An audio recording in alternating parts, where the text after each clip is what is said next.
Hello, this is Evan with Leftbox. Today I will be reviewing Halo 3 on the Xbox 360, specifically the campaign. We will release a multiplayer review at a later date, so subscribe for that and all of our other upcoming videos.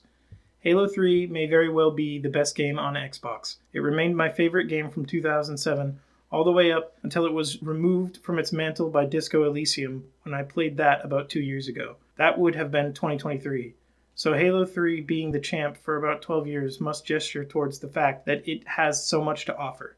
The campaign alone has continued to be a major source of fun for us despite the fact that we've played through it 20 or more times in its entirety. I'll save all the praises I have for the other modes for the multiplayer review, but just know this, Halo 3 is a game I will never grow tired of playing, and there's much more to this game than what you'll be seeing in this review. Let's start with the graphics. I personally think the visuals and performance of this game hold up really well considering its age. These beautiful vistas speak for themselves. The art and particle effects continue to dazzle. While I have noticed graphical bugs while playing to record for this video, they appear minor and I don't recall them popping out at me much if at all in the past. The overall fidelity of this game is staggering. You can get lost in the skyboxes and details on every level, especially once you've cleared an arena of enemies and get to looking around at all the props and flora within them.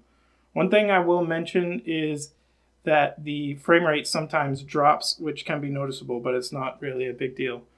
The built-in high dynamic range, which increases the brightness of the outdoor sunlight when you're in shadow, is a really nice touch. Graphically, Halo 3 will still keep you satisfied, especially if you are playing it on the latest console or a decent computer. Not that the graphics would be a disappointment, but the audio hasn't aged a day. The music in Halo has always been a treat, and the splendid orchestras and instrumental music will enhance whatever it is you're doing in-game.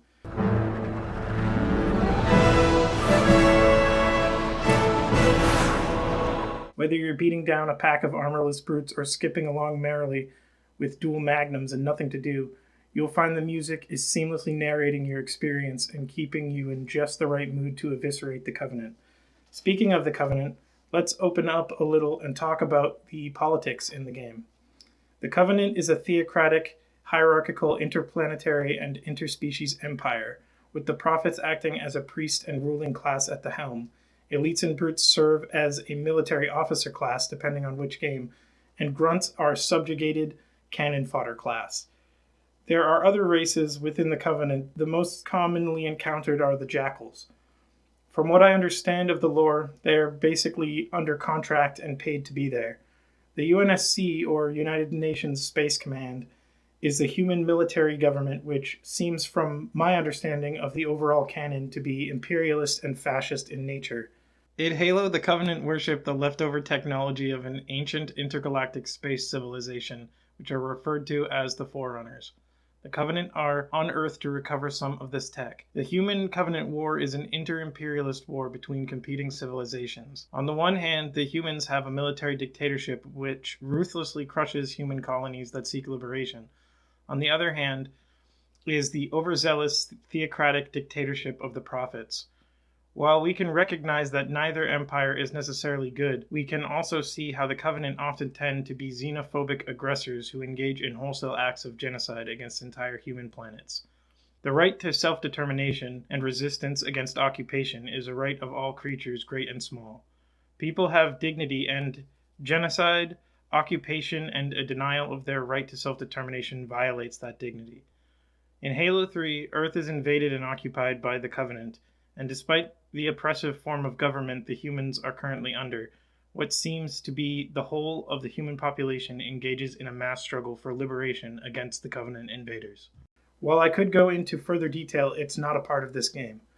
Halo 3, in my opinion, plays better than any other game in the series. There is something special about the flow of combat and the simplicity of which anyone can learn to play. While it is very easy to pick up and become hooked, it's extremely difficult to master. This is the mark of a game with depth. Halo 3 takes skill, competence, and tactical thought to defeat your foes, but on its own, it isn't too hardcore to stop the noobs from getting their punches in on a skilled enemy. Not to mention the luck factor, which can be an element. Overall, I would say Halo 3 pushed the limits of gaming at the time and will forever remain an all-time classic. If you haven't played it, you will never know what it is you're missing until you do. If you liked that video, like and subscribe. This is Leftbox360. We got a lot more to come.